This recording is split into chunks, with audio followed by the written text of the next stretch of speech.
On the next episode of World in America, we meet the Sri Lankan Americans. We'll first visit the Navinas, who exemplify successful integration while maintaining core cultural values. We'll then taste appa and kotu and check out how Sri Lankans add their own touch to curry. Last, we'll observe Sri Lankan community building in action with sports, games, and lots of fun. All coming up on the next World in America.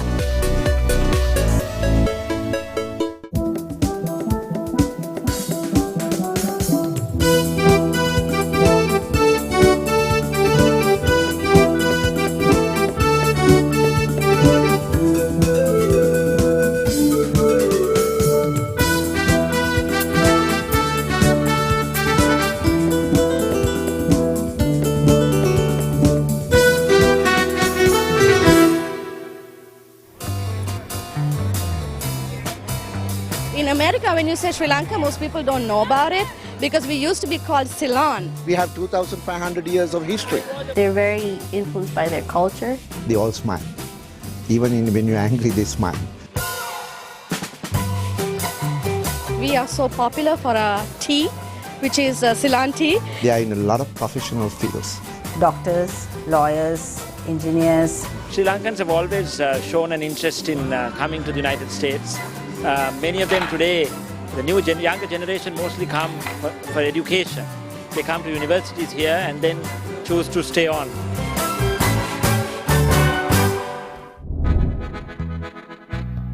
Sri Lanka is a very beautiful island. It's situated south to India.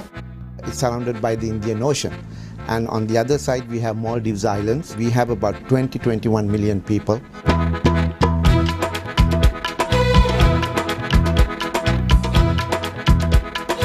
Like many other nations, Sri Lanka was colonized by multiple colonial powers, the Portuguese, the Dutch, and then the British, beginning in the 15th century.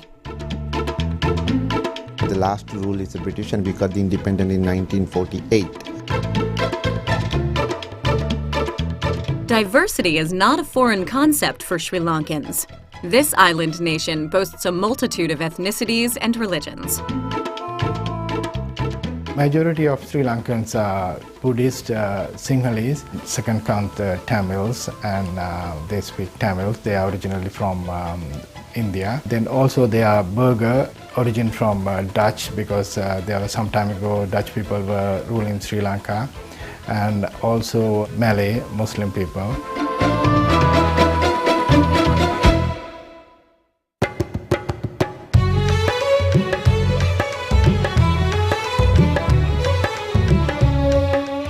Unofficially, we have 200,000 Sri Lankans living in the United States.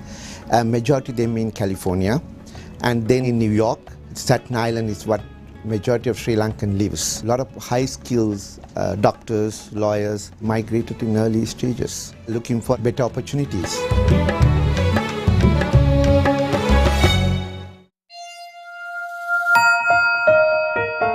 A hub for many Sri Lankan Americans, Staten Island, New York is also home for the Navinas. Theirs is a unique migration story that begins with a green card lottery.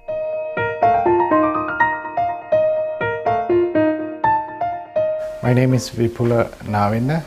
I'm originally from Kandy, Sri Lanka. That means you are without hiccup. My name is Dhammika Navina. In Sri Lanka, I was working for an American company. I was working in Central Bank of Sri Lanka. At that time, we applied for green card lottery in USA. I think that's the first year they started green card lotto system. June 15th we got married, and July 15th we got the green card letter that we got. Yeah, the friend says because I married her, so she brought that luck. So that's why I won the green card lottery.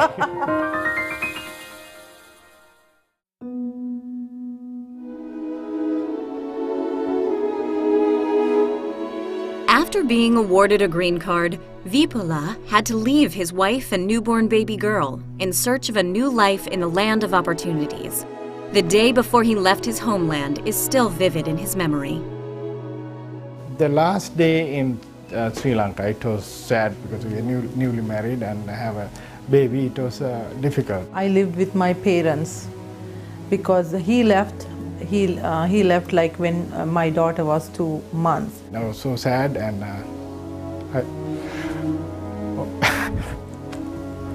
My dad came to America before me and my mother did, and he left when I was only a couple months old, so I never really got to know him. He missed her a lot at that time, and he was very worried about me and my daughter. They came to JFK, and my daughter, when I left Sri Lanka, she was 3 months, so she definitely didn't recognize me. So when I came here and I did meet him, I didn't know who he was. And even she didn't like when I go to my wife, because for her, I'm like a stranger. And I would just look at him like really strangely, like, who are you? It took like 2-3 weeks for her to adjust to me and know that I am the father.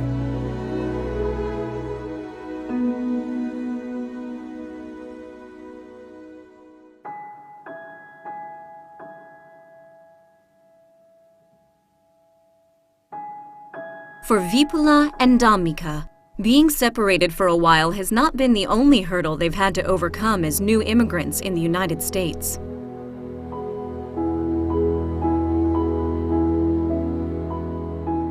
Sri Lanka is a warm country all throughout the year. There is no winter and there is no snow. So it's the first time I experienced the winter, because I came in December in 1990. It was so cold at that time. The cold, the winter was very hard for us. Like here in America, it's different. Like you stay inside and it's not the same atmosphere there. The weather is amazing, and like you can just go anywhere with your cousins, and it's so much fun.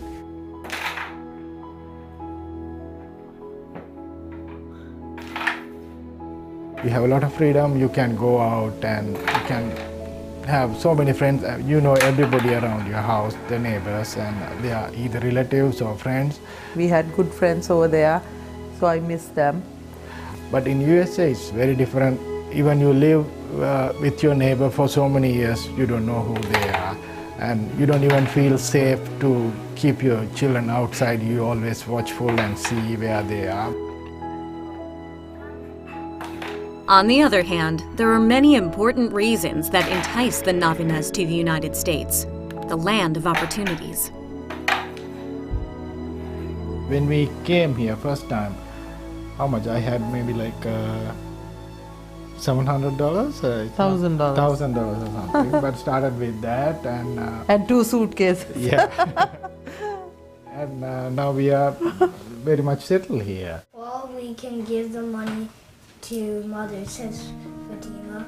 Then she can go to Morocco. Okay, so what is the setting of the story? Back in Sri Lanka, it's very competitive even to go into a university, even you have good grades in high school.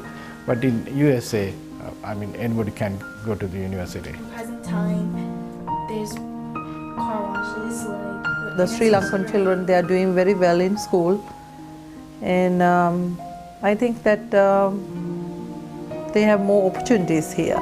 My parents always stress education. It's a very big deal to them, and everything is always like you have to do the best you can possibly do and be the best that you can be. You know, we came to America for more opportunities, so here they expect a lot from us.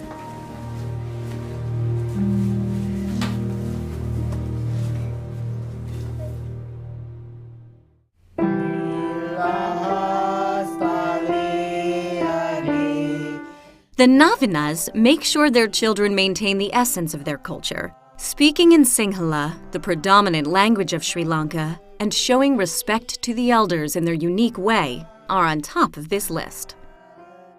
To respect or say thank you or to the elder, what we do is we bow and touch the feet and say thank you very much for what you have done to me, or to get their blessing.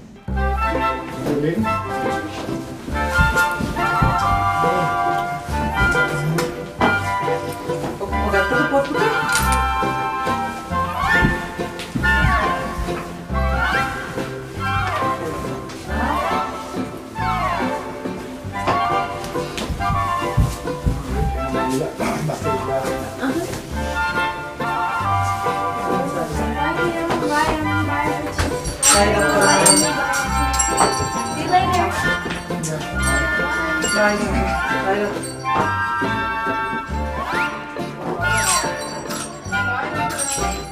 wanted them to speak in Sinhalese at house. Knowing my language is like a big deal, and I always like try to speak with my parents that way. We mostly try to speak Sinhalese, but they answer back in English. But they know very well. They speak, and especially if they understand the other person doesn't speak English, if they are talking with my mother. They speak in Sinhalese and they speak well. So when we were just babies, and like toddlers, it was really easy to pick up Sinhalese. Like I remember clearly, like my sister, like she didn't speak any English, and she was born and raised here until she went to about preschool. Then she started learning English, and then that's all she would talk in.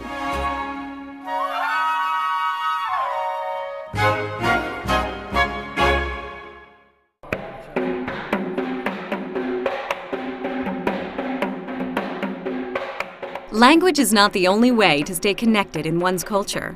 Like many other Sri Lankan parents in Staten Island, Vipula and Dhammika send their kids to learn traditional Sri Lankan dance. This, they believe, helps their children stay connected to their roots. Since I came to this country 20 years ago, I've been teaching young Sri Lankan children the dance to ensure that they learn a little bit of our culture, because they live in a Western world and a very busy life. Dancing is a huge part of our culture, and it goes with the religion parallelly. So it helps them to understand the religious part of it as well as the dance part of it.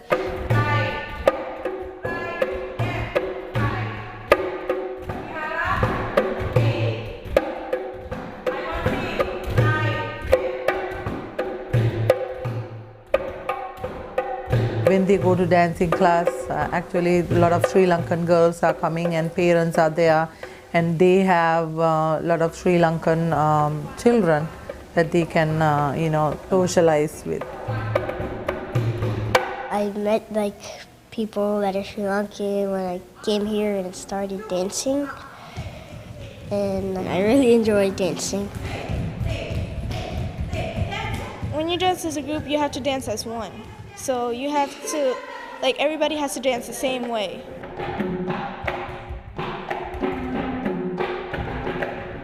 It's all about synchronization. You have to be able to use your foot, the same time your hands, and the same time you should be able to sing, which we are not doing at this moment because it's hard for them to do.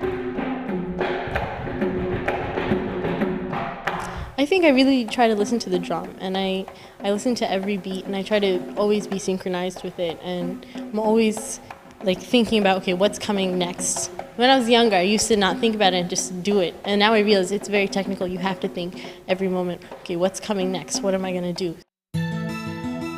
I love dancing, and when I was younger, I couldn't stand it, and I was not very good at it, but now I really like it. And my sister is kind of going through that same thing where she likes it, but she doesn't love it like I do. So I try to tell her you'll understand when you're older. I know, I've been there, and I know that it's hard to just, identify with both Sri Lankan and American culture, but you have to, because if you let it slip by when you're older, it'll be so hard to identify with it.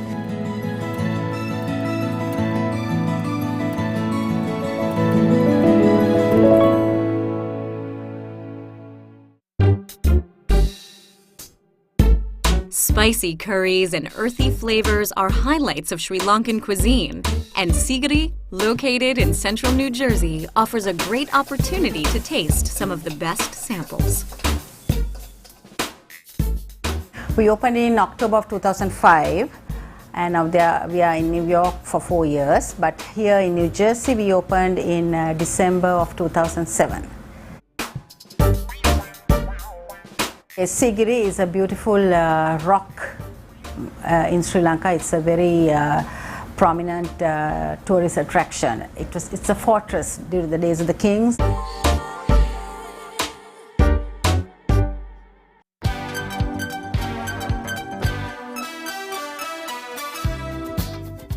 If you're in a Sri Lankan restaurant, the best way to begin your meal is an order of fluffy appa. This is Muri, my chef. She's going to make appa.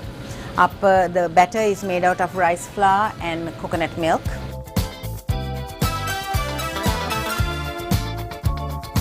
We pour it into that pan, and it becomes a bowl-shaped, crispy pancake.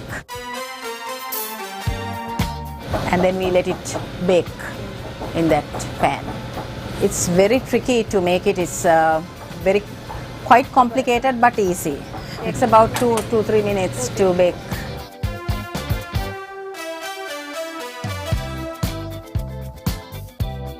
You also make it with egg.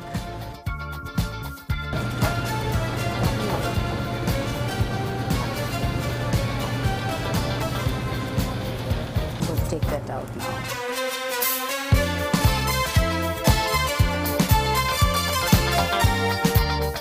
It's usually eaten with a coconut chutney. This is a red chutney which is quite spicy, and this is very popular. You can eat it for breakfast or dinner, usually not lunchtime but breakfast or dinner.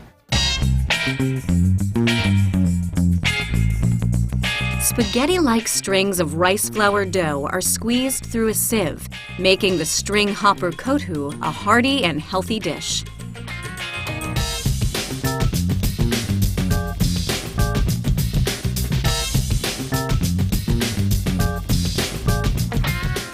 This is soya sauce. We add a little bit of soy, just for flavor. Little bit of chili flakes.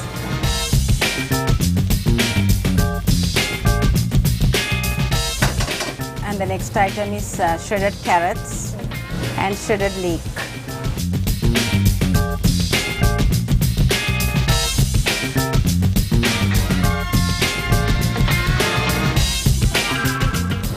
Now it's ready. This is a string hopper vegetarian kottu. As I told you before, kottu is a street food in Sri Lanka. This can be eaten as a whole meal by itself.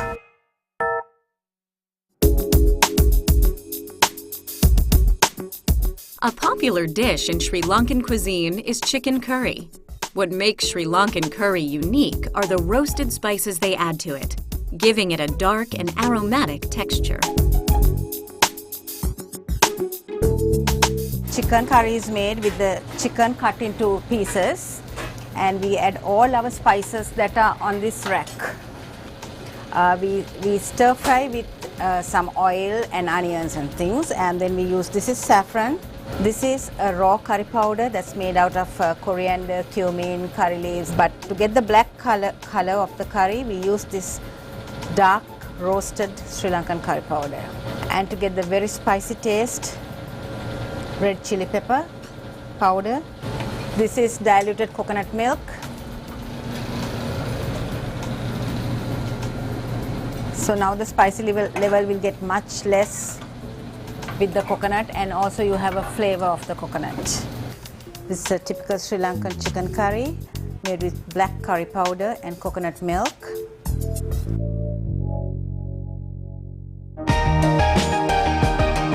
The Sri Lankans have completely adapted a dish reminiscent of the Dutch to their own ethnic palate. The tender chicken lampreis is deliciously wrapped with a banana leaf, marrying two great culinary influences. This came to us from the Dutch, and we call it chicken lampreis. As you can see, the rice is served into the banana leaf, and all the curries are served around it. This is eggplant, onion chutney, chicken curry, banana curry, it's a fish cutlet, and there's an egg inside this. And usually we wrap it up and keep it in the freezer and steam it or bake it when it's ready to eat.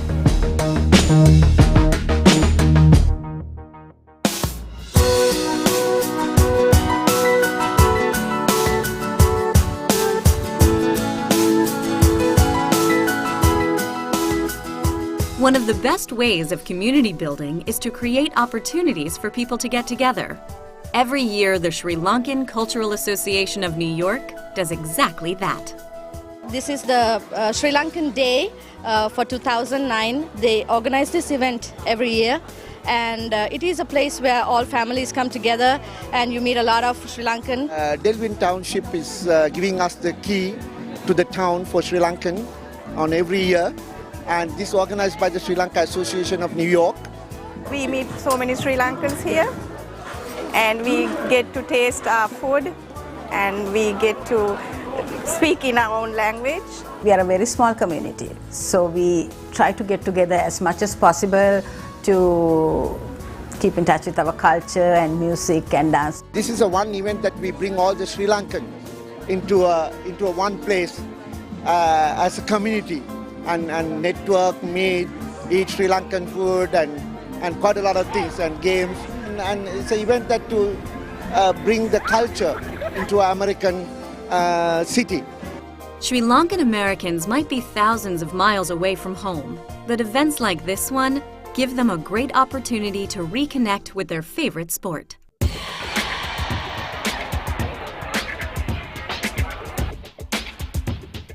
One thing that we commonly do as a Sri Lankan here is to play cricket. Cricket is our national sport.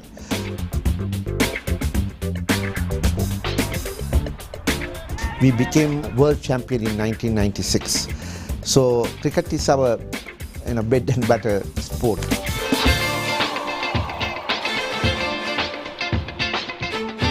Even though there is no national level we play here, but among the communities, Indian, Sri Lankan, Pakistan, Bangladesh, among our small groups, New Jersey versus New York, we play a lot of cricket. This is the only way that we can keep our Sri Lankan tradition culture to first, second, third generations. Sri Lanka roughly means the cherished sacred land.